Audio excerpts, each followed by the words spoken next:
नमस्कार, मैं संगीता अग्रवाल और आज एक फिर हम नए वीडियो के साथ आए हैं और मेरे साथ आज बहुत ही खास मेहमान हैं। स्पिरिचुअल गुरु श्री एमपी सिंह जी जो गोरखनाथ लीनिएज से हैं और आज हमारा सौभाग्य है कि वो हमारे साथ हैं और दर्शकों के लिए भी एक बहुत ही ज्ञानवर्धक सेशन होने वाला है। तो मैं उनका स्वागत करती हूँ। श्री एमपी सिंह जी, आपसे निवेदन करती हूँ कि आप खुद डिटेल में अपना परिचय दर्शकों को दें। नमस्कार जी। मैं आप सबका धन्यवाद करता हूँ। डॉक्टर संगीता अग्रवाल जी, जो कि स्वयं डॉक्टर हैं, उसके बाद भी जनमानस में अध्यात्म का प्रचार कर रही हैं। और ये इनको नहीं मालूम कि इतना ये कितना ज्ञान का प्रचार कर रही हैं और उसका क्या क्या फायदा लोगों को पहुंच रहा है उनके घर तक ही। ये जब उनके रिजल्ट्स आएंगे, जब उनको स्वयं पता चलेगा, जो कि निस्वार्थ भाव से सेवा कर रही हैं।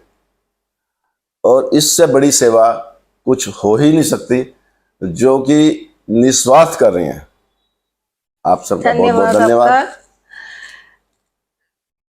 आप ये बताइए, जो जैसे कि आप संस्थापक हैं शिव शक्ति गोरखनाथ धाम के, थोड़ा सा उसके बारे में लोगों को उत्सुकता होगी जानने की, तो आप बताएंगे।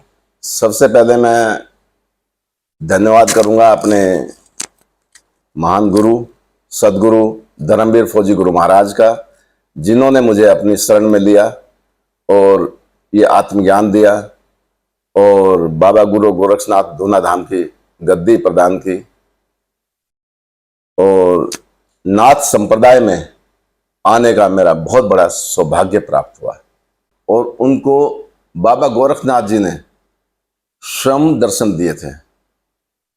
जब उन्होंने स्वयं दर्शन दिए और इस लाइन में आए, तो उनके संपर्क में मैं जैसे पहुंचा तो मालूम नहीं उनको क्या हुआ, और उन्होंने मेरे को बाबा गोरखनाथ की गद्दी दी और मैंने शिव शक्ति गुरु गोरखनाथ धूना धाम की स्थापना की और बाबा धर्मवीर फौजी गुरु महाराज की कृपा से। और मैं देखता हूं कि वहां पर जो भी साधक आ रहे हैं अध्यात्म के लिए, अपनी बीमारियों के लिए या किसी भी उनकी समस्याओं के लिए, उनका मैक्सिमम से मैक्सिमम निदान हो रहा है।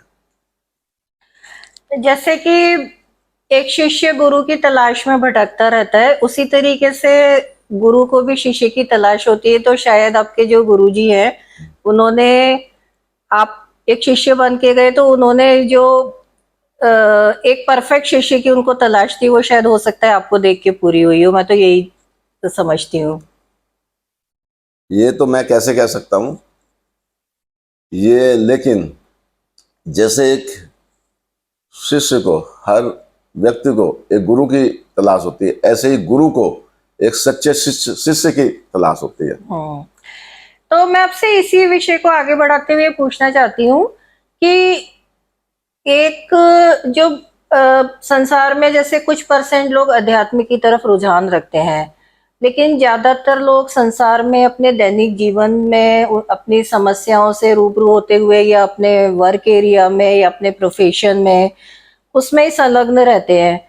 तो क्या ऐसे लोगों को भी अध्यात्म की और आध्यात्मिक गुरु की आवश्यकता है आज के जीवन में? आज हर प्राणी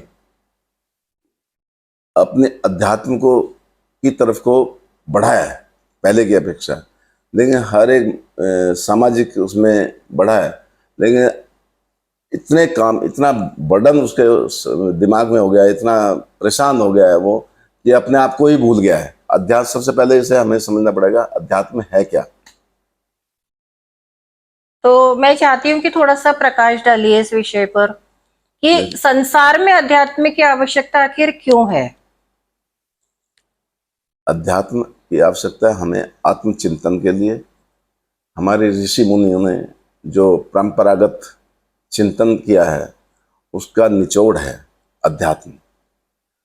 और अध्यात्म हमारे जो गुरु है साक्षात्कार के लिए लेके जाता है, जो उसका आध्यात्मिक द्वार होता है उसको सिर्फ एक गुरु ही खोल सकता है, और उसका आत्मा से परमात्मा का मिलन सिर्फ गुरु के द्वारा ही, गुरु के ज्ञान के द्वारा ही हो सकता है। जैसे कि सिर्फ मुट्ठी भर लोग हैं जिन्हें कि आत्म साक्षात्कार की चाह है, पर आत्मा से परमात्मा के मिलन की चाह है, लेकिन बाकी लोग जो एक नॉर्मल खुशी खुशी जीवन व्यतीत कर रहे हैं संसार में, उनको अध्यात्म का क्या रोल है उनके लिए?